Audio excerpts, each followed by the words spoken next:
Bienvenidos a Inversión y Desarrollo. El día de hoy abordaremos el tema experiencias del expresidente Tony Saca de El Salvador, quien está visitando Guatemala en el marco del encuentro regional Fundación Esquipulas, pensando Centroamérica en una nueva era. Señor presidente, bienvenido a Guatemala. ¿Cómo estás, Luis? Mucho gusto. Gusto saludarlos a ustedes, mucho gusto. Bueno, me da mucho gusto estar en Guatemala y sobre todo hoy que se tratan temas importantes. Creo que siempre es bueno hacer un alto en el camino, después de 25 años de que los mandatarios de turno toman la decisión de iniciar un proceso abierto, un proceso amplio para que Nicaragua, con conflicto armado muy serio, para que nuestro país, El Salvador, con un conflicto con casi entre 75 y 100 mil muertos, y Guatemala, firmaran la paz. Y es bueno, te decía Luis, sentarnos a revisar qué se ha logrado, qué se ha hecho, por qué lo hemos logrado, qué nos faltó o qué tenemos que hacer. Y en primer lugar yo creo que debemos congratularnos que Centroamérica es inmensamente mejor a la Centroamérica de la guerra. Por supuesto. Es inmensamente mejor. Y presidente, somos ya cerca de 47 millones de centroamericanos, tenemos muchos potenciales, pero ¿cuál es ese balance que usted hace después de la firma de los acuerdos de paz de Guatemala, de El Salvador y de Nicaragua? En primer lugar, el hecho de que tengamos paz nos da tranquilidad, los países se desarrollan, podemos crecer, podemos volvernos atractivos a nivel internacional. Yo sinceramente, Luis, el balance lo veo muy positivo. Es cierto, hay una serie de carencias, hay una serie de deudas históricas que debemos pagar en el futuro.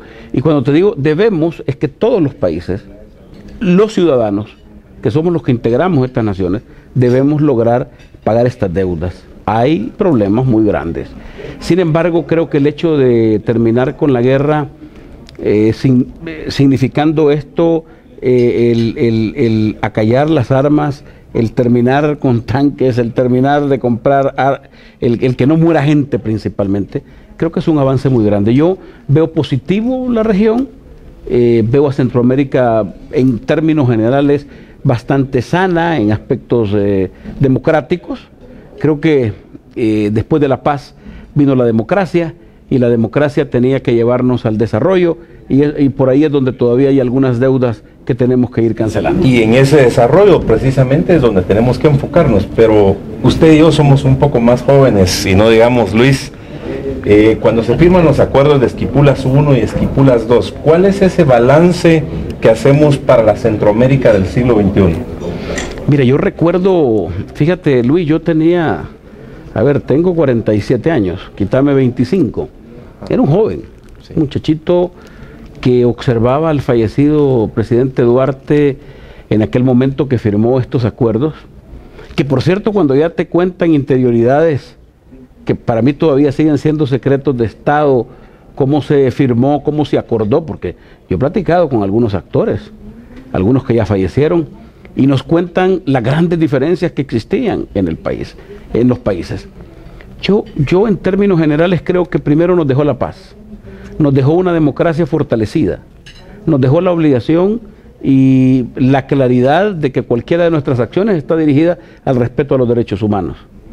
Nos ha dejado a un Estado definitivamente que debe preocuparse por la gente, facilitar las inversiones, generar un clima adecuado para que ya de Centroamérica, yo recuerdo que hubo un tiempo que tú viajabas y te preguntaban, Centroamérica, la guerra, las balas, los tanques, esto, así nos identificaban afuera.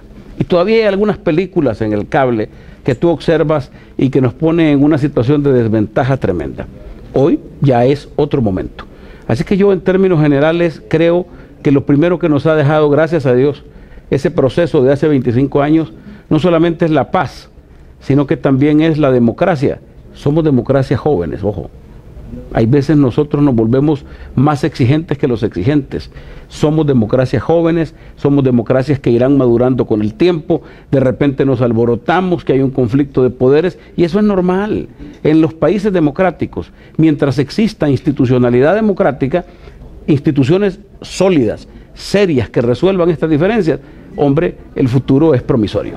Es parte del proceso del desarrollo conforme vamos hacia una Centroamérica mejor. Ahora, presidente, ¿cuáles son los principales motores económicos de El Salvador? Bueno, tú sabes que, por lo menos te hablaré un poco de lo que hicimos nosotros en el año 2004.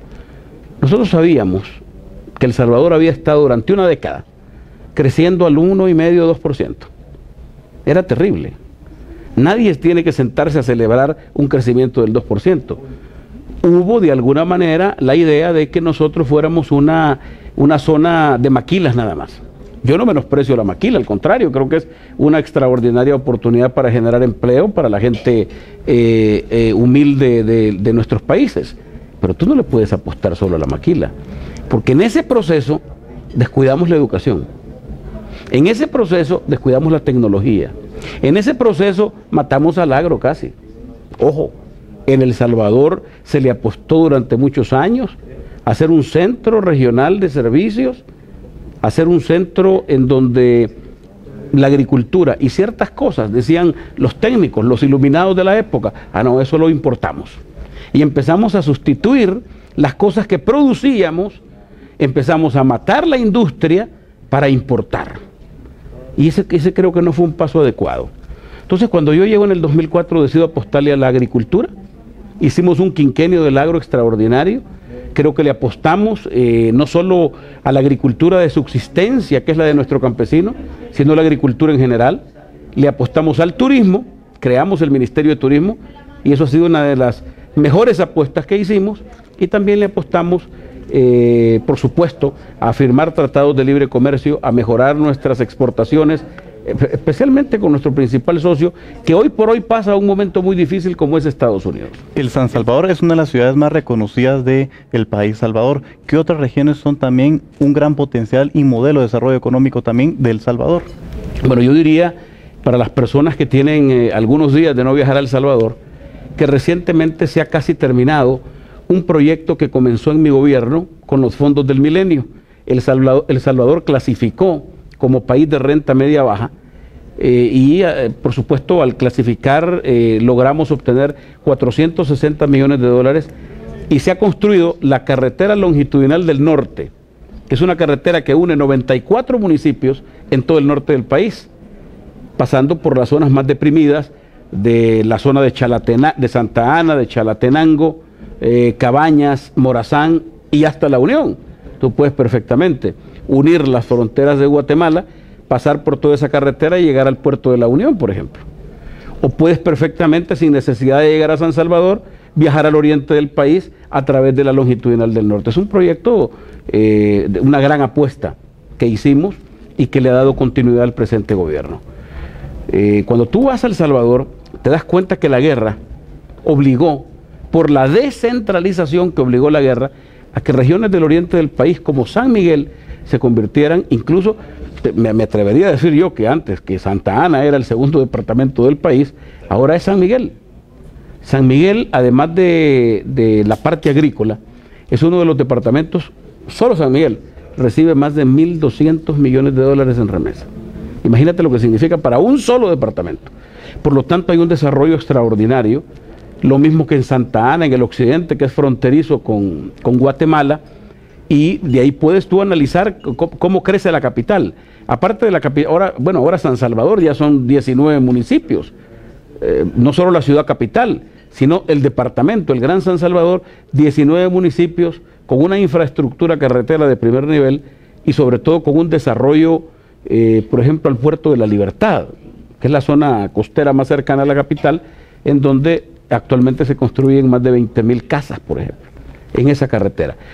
Hay un cambio de mentalidad, la gente se está saliendo de las ciudades, se está retirando de la bulliciosa ciudad para irse a vivir en la periferia, que tiene muy bonitos lugares, y bueno, se está invirtiendo. Ahora, hay diferentes lugares en el turismo, toda la zona costera, te puedes ir al departamento de Cuscatlán para ver ciudades tan históricas como Suchitoto, ahí fue la primera capital del Salvador en la Bermuda, Suchitoto, en fin, hay una serie de lugares, Chalatenango y todas esas zonas altas del norte del país que se están desarrollando con esta carretera longitudinal del norte, son definitivamente nuevos polos de desarrollo. Y hemos podido ver esa descentralización de la cual usted habla, presidente.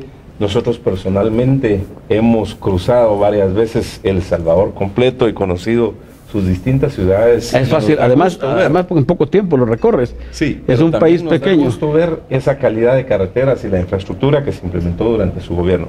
Vamos a un corte y luego continuaremos en Inversión y Desarrollo con la entrevista del señor presidente de El Salvador, Tony Saca.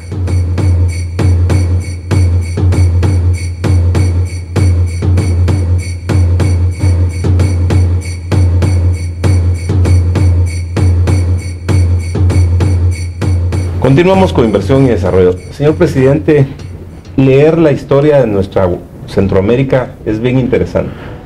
Desde 1871 hemos tenido alrededor de 27 intentos de integración. Presidentes han muerto en el intento y ahora en el año 2012 decimos todavía nos falta. ¿Qué debemos hacer para alcanzar la integración regional? Porque desde Guatemala hasta Panamá somos alrededor de 43 millones de habitantes. Si sumamos la parte del Caribe, estaríamos hablando de unos 30 millones de habitantes. Y si tomamos los 5 estados del sur de México, estaríamos hablando de un mercado de aproximadamente 97 o 98 millones de habitantes. Así que la integración es un reto. ¿Qué deberíamos hacer? Te voy a contar una historia, Luis. Cuando yo asumí la presidencia, 28 días después, aquí en Guatemala, asumí la conducción del SIC. Le tocaba a El Salvador. Y la primera noticia de la que me entero es que algunos presidentes querían matar literalmente al Parlacen y a la Corte Centroamericana de Justicia. Eso, yo les digo en ese momento, miren, perdónenme, pero en mi país el Parlamento Centroamericano es constitucional. O sea, para poder yo firmar el desaparecimiento de esto, hombre, tengo que cambiar la Constitución, y esa no es una atribución del presidente. ¿Por qué te cuento esta situación? Porque en aquel momento, en el año 2004, cuando asumo la presidencia de El Salvador, nosotros teníamos una integración económica acelerada, porque esa no la detiene nadie. El comercio no lo detiene nadie. Es más, creo que los números del mercado común centroamericano, si le podemos llamar así, creo que el comercio entre las regiones de Centroamérica es definitivamente la gran solución frente a la crisis que tenemos con Estados Unidos y con Europa. Porque estamos firmando un tratado de libre asociación, que es más amplio que el tratado de libre comercio con Estados Unidos, un tratado de libre asociación con Europa para poner nuestros productos en los mercados europeos. Pero no, claro, para algunos países como Costa Rica, quizá para Guatemala y algunos otros por el tema bananero, tienen una exportación más grande para Europa. Nosotros no tenemos banano, por ejemplo, no tenemos costa atlántica. Yo en aquel momento les decía, miren, nosotros tenemos que ser absolutamente claros. Los presidentes debemos ser facilitadores del comercio, facilitadores del libre tránsito. Hoy me he enterado de que hay algunos problemas en las fronteras. Antes tú pasabas y entregabas una hojita, el CA4, ¿te recuerdas? Y era una maravilla, cómo pasaba la gente. Hoy te bajan, te revisan. Les digo yo, bueno, nos vivimos quejando que cuando vamos a los Estados Unidos nos tratan mal, nos revisan, nos tocan de arriba para abajo. Y bueno, son controles de seguridad, en algunos casos excesivos, exagerados y abusivos, pero nosotros estamos volviendo a eso. Y eso es peligroso porque del año 2004 al 2008 tuvimos un proceso de integración que incluía libre tránsito de personas, libre tránsito de mercancías, unión aduanera, la orden de captura centroamericana, la hipoteca centroamericana. Cuando tú revisas todo lo que hicimos, los presidentes de la época, los gobiernos, los estados, te das cuenta que avanzamos más que en 50 años. O sea, era tan fácil ver cómo en el mes de agosto, que tenemos fiestas en San Salvador, se llena aquí Guatemala se llena de... Unos 50,000 hermanos. Yo no sé cuántos, una gran cantidad que vienen. y les dejan entre 23, 25 hasta 40 millones de dólares. Correcto. O sea que hay que ponerle ojo a ese mercado que viene siempre aquí, porque además nos gusta venir a Guatemala. Y son bienvenidos los hermanos. No, y nos salvadoreños. tratan muy bien. Antes decían, se reciben colones, de cuando teníamos colones. Después se murió Cristóbal Colón y llegó Washington y Benjamin Franklin, y tenemos el dólar. Y entonces ya hoy, por supuesto, que los salvadoreños siguen viniendo, a pesar de las dificultades que en algún momento hubo. Pero yo te quiero decir algo. Los intentos integracionistas que se tuvieron desde siempre, los sueños morazánicos, los sueños de Arce, los sueños de José Matías Delgado, los sueños de los grandes próceres, padres de nuestras patrias, esos sueños se fueron quedando en el camino por conflictos aldeanos. Fíjate, yo no sé si esto es un poco grosero decirlo, pero me parece que los conflictos aldeanos, los intereses mezquinos de unos pocos que no quieren que se comercie porque las condiciones buscan que les favorezcan absolutamente, abusando del Estado, es lo que realmente ha evitado la integración. Yo tengo una preocupación muy grande sobre el tema de integración. Cada día veo menos reuniones del SICA. Me preocupa. Claro. Cada día veo que los presidentes se platican menos, se reúnen menos. Y eso sí me preocupa, porque los avances históricos de la integración, que te repito, Luis, en 3 años fueron más que en 50 años de trabajo desde la Ordeca, cuando se crea la Ordeca, yo realmente pienso que sí debemos preocuparnos porque esta región vale unida. Sí, vale unida. Y yo recuerdo una foto histórica. Europa nos dijo esto. Vamos a firmar con ustedes la integración unidos. Y Centroamérica tuvo la capacidad de ponerse de acuerdo con Europa, con los condicionantes que te meten ahí. Algunas personas consideran que son intervención en los asuntos de nuestros estados. Eso depende de cada quien. Algunas veces son condiciones abusivas que yo considero.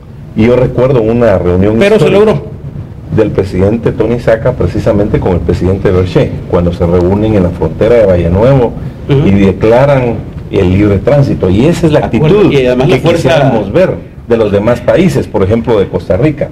La fuerza que teníamos conjunta de las policías. Las fuerzas binacionales. Las fuerzas binacionales, que trabajamos con Oscar Berché, que a propósito tengo muchos años de no verlo y le mando un abrazo muy grande a él y a Wendy. Aquel trabajo enorme, aquella integración del presidente Berché, del presidente Saca, fue un ejemplo que después se replicó en Honduras. Sí. Después hicimos la delimitación con el presidente Zelaya de todas las fronteras del Salvador y delimitamos para decir las queremos desaparecer porque no deben existir fronteras. Este es un territorio común que debe parecerse a Europa. Ojo, cuando tú hablas de integración, heredas los beneficios y los problemas y las situaciones graves, como está viviendo Europa en este momento. Yo creo que todos esos esfuerzos hay que cuidarlos. El único lujo que no se puede dar Centroamérica es perder lo que ya se logró con tanta negociación, con tanto esfuerzo, convenciendo a sectores reacios a ponerse de acuerdo. Pero bueno, yo soy un centroamericanista, creo absolutamente en la integración. Imagínate, yo les decía a mis colegas, ¿cómo es posible que ustedes me vengan a pedir que matemos al Parlacen y a la Corte Centroamericana de Justicia y vayamos a Europa a pedirles un tratado de libre asociación? No hace sentido. No tiene lógica. Entonces, ¿para qué tenemos una cosa si por otro lado les estamos pidiendo un tratado a los europeos? Al final, gracias a Dios, eso no se dio. Después llegaron otros presidentes que entendieron que si bien estos organismos tienen que mejorarse, no se trata de desaparecerlos, porque más bien eso parecía una vendetta política, cuando lo que nos debemos preocupar es que el Parlacen sea vinculante, que la Corte Centroamericana es vinculante, a pesar de que en algunos países dicen que no es vinculante, pero sí es vinculante, claro, para muchas cosas, especialmente que tienen que ver con la justicia centroamericana o enfrentamientos entre poderes de Estado. Importantes esos ejemplos como usted mencionó, e incluso el de Estados Unidos, que son 52 países en uno. Vamos a un corte y luego continuamos con inversión y desarrollo.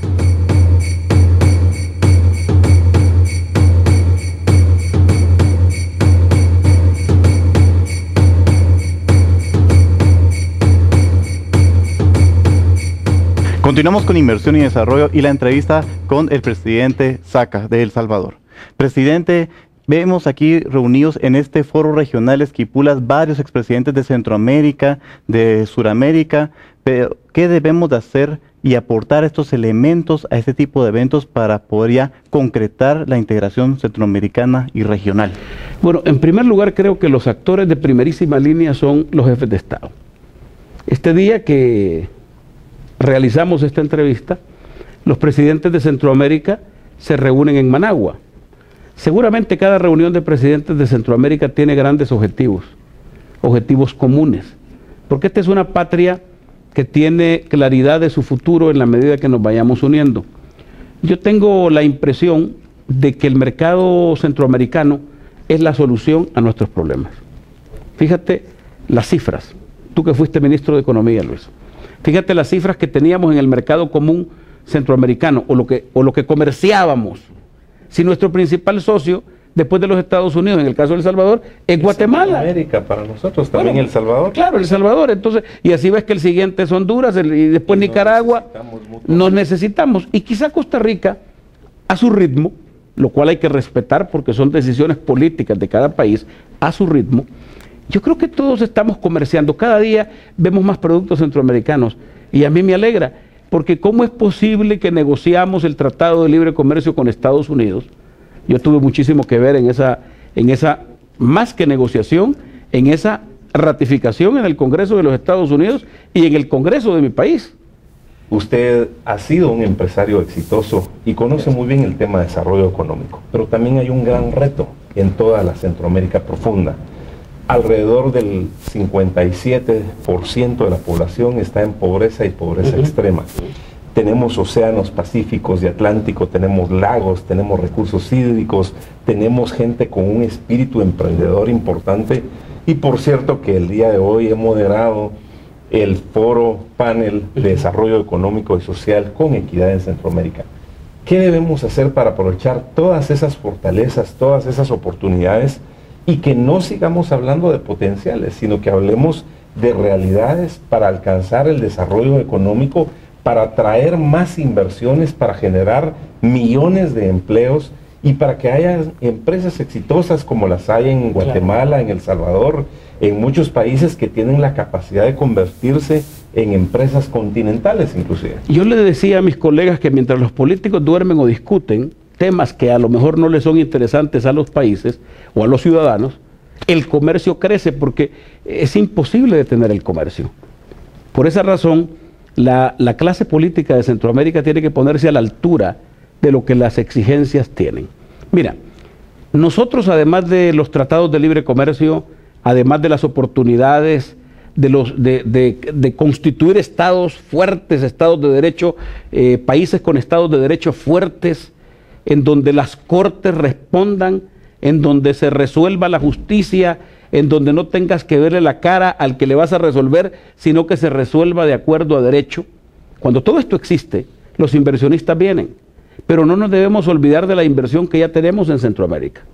Cuidemos la inversión que tenemos en Centroamérica porque es una inversión que ha generado mucho empleo. Fíjate, el tema del turismo, si tú te das cuenta cómo ha crecido el turismo en muchos países, caso de El Salvador. Le hicimos una apuesta al turismo y nos ha ido muy bien, nos ha ido extraordinariamente bien. Por supuesto hay ingresos como las remesas que se han convertido arriba de 4.000 millones de dólares en el caso de El Salvador, que se ha convertido en algo fundamental. Pero yo te diría algo, creo que la clase política centroamericana se ha quedado atrás, fíjate bien, se ha quedado atrás de lo que el comercio está haciendo. Antes se han integrado los negocios y los políticos generalmente veníamos atrás haciendo la integración política. ¿Qué debemos hacer para ubicarnos en el mapa? Primero, estar integrados. Si tenemos más de 40 millones de habitantes, somos un mercado interesante para cualquier potencia, para cualquier bloque económico regional. Los jóvenes somos el presente y el futuro de nuestra región. Por ejemplo, en Iberoamérica más del 40% de la población tiene menos de 30 años. ¿Qué responsabilidad tenemos los jóvenes que están en los diferentes sectores políticos, en la parte de la sociedad, sector privado, para hacer ese cambio integracional y cultural? Mira, en primer lugar, debemos interesar a los jóvenes Y yo creo que eventos como el que tú organizaste de los jóvenes iberoamericanos, que trajiste a más de 2000 invitados a Guatemala, son importantes para que los jóvenes entiendan que están construyendo, digo, más jóvenes que nosotros, que están construyendo su futuro. Yo realmente me preocupo cuando observo a muchos jóvenes que tienen muy poca información de lo que ocurre en cada uno de sus países. Integrémoslos, hagámoslos a ellos tomadores de decisiones, que den sus puntos de vista, sus opiniones, que se tomen los medios de comunicación de manera positiva, que se hagan sentir, que se reúnan. ¿Por qué? Porque no solamente son el futuro, son el presente. Y muchos jóvenes ya están trabajando, forman parte de la masa productiva del país, y eso definitivamente nos debe preocupar. El hecho de que hay una gran cantidad de jóvenes. En mi país, por ejemplo, la población es tan joven que entre los 16 y los 32 años o 33 años, 60 y tanto % de la población. Es un segmento muy grande para descuidarlo. Debemos ponerlo en primer lugar de las opciones y en primer lugar de las preocupaciones. Presente y futuro.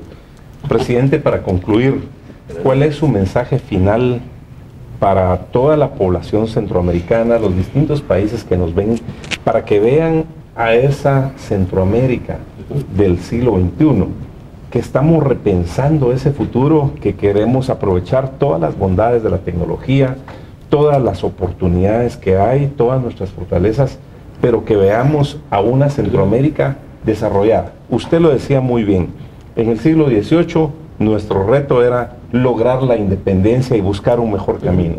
En el siglo XX nuestro reto fue buscar la paz, y lo logramos con la firma de los acuerdos de paz de Nicaragua, de El Salvador y de Guatemala. ¿Y qué debemos hacer ahora para alcanzar ese desarrollo económico, el desarrollo social y el desarrollo humano que nosotros anhelamos con vehemencia? Bueno, Luis, muchas gracias por tus comentarios. Yo me he sentido muy bien con ustedes hoy.